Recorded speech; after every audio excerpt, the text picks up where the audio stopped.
Next question solve करेंगे। बहुत ही अच्छा क्वेश्चन है। क्वेश्चन को देखते हैं। सबसे पहले चित्र को ध्यान से देखते हैं।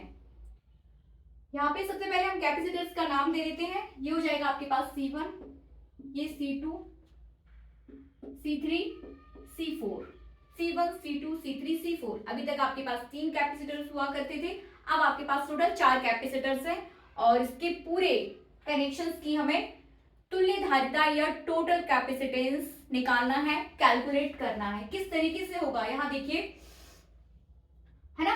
सबसे पहले ध्यान से देखिए कि आपको कहां से लेके जाना है इसे, आप कहां से सॉल्व करना इजी होगा, ठीक है ना। या तो आप इन दोनों को सॉल्व कर लो, ठीक है ना। सबसे पहले ये पॉइंट आउट करना है कि कौन सा कैपेसिटर अगले दूसरे कैपेसिटर्स के साथ किस क्रम में जुड़ा हुआ है। यदि आप क्रम निकाल लोगे तो आपको पता चल जाएगा कि आपको कौन सा फॉर्मूला लगाना है ना। तो यहाँ देखिए, इन दोनों को ध्यान से यदि हम देखें तो हम देख सकते हैं कि ये दोनों एक दूसरे के साथ किस में है, श्रेणी क्रम में, है कि नहीं। और ये दोनों एक दूसरे के साथ किस में है, समांतर क्रम में। तो यहाँ पर आप समांतर क्रम का फॉर्मूला लगाओगे, यहाँ पर क्या हो जाएगा, श्रेणी क्रम का फॉर्मूला, है कि नहीं। अब 2 बार यहां सॉल्व करोगे श्रेणी क्रम में, तो अगला इसके साथ किस में रहेगा, ये दोनों समांतर क्रम में। फिर आपको 3 बार फॉर्मूले लगाने पड़ेंगे। तो इससे अच्छा सबसे अच्छा है कि आप पहले इसे सॉल्व करें। इससे और इससे हम सॉल्व कर लेंगे तो इसकी जो तुल्य धारिता आएगी वो इन दोनों के साथ किस में हो जाएगी, श्रेणी क्रम में होगी ना। इन दोनों को सॉल्व करोगे, एक दूसरा कैपेसिटर बन जाएगा, ठीक है ना। इन दोनों को माना कि ऐसा अपन मान सकते हैं कि माना कि इन दोनों को सॉल्व करने पर आपके पास जो कैपेसिटेंस आ रहा है वो C डैश है। तो अब आपका डायग्राम क्या हो जाएगा, C डैश। फिर आपके पास ये डायरेक्ट हो जाएंगे C1, C3 और ये पॉइंट आपका A हो जाएगा, ये पॉइंट आपका B हो जाएगा। 8 माइक्रोफैरड, 8 माइक्रोफैरड और ये हो जाएगा आपका C डैश। ये दोनों एज इट इज रहेंगे, ठीक है ना।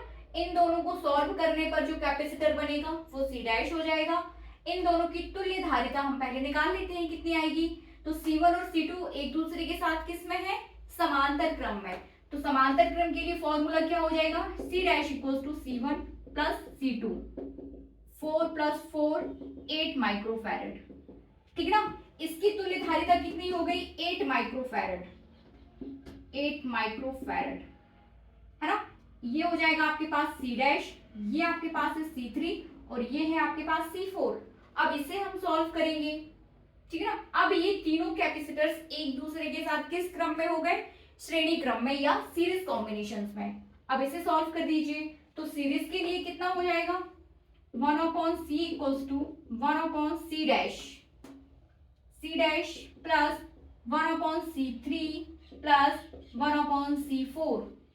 मान रख दीजिए C डैश कितना है, 1/8 प्लस 1/8 प्लस 1/8 कितना हो जाएगा, सॉल्व कर दीजिए। तो 1/c इक्वल्स टू हो जाएगा 8 1 plus 1 plus 1, it means 3/8 1/c। Then c equals to हो जाएगा 3/8 8/3, ठीक है ना। c कितना आ गया, 8/3।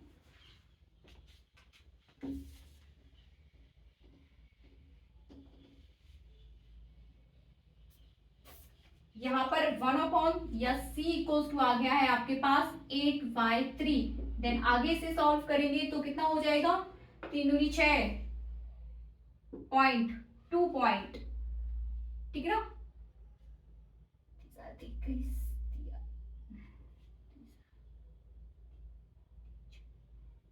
2.6 माइक्रोफैरड ये आपके पास तुल्य धारिता निकाल आएगी इस कॉम्बिनेशन के लिए, 2.6 माइक्रोफैरड, ठीक है ना। जब आप कॉम्पिटिटिव एग्जाम्स में इसे सॉल्व करेंगे तो आपको इतना विस्तार से नहीं करना है, आपको फटाफट सॉल्व करना है। फटाफट इसमें रखिए, फटाफट इसमें करिए, उसे सॉल्व कर लीजिए, ठीक है ना। इतना डिटेल में नहीं जाने की जरूरत है।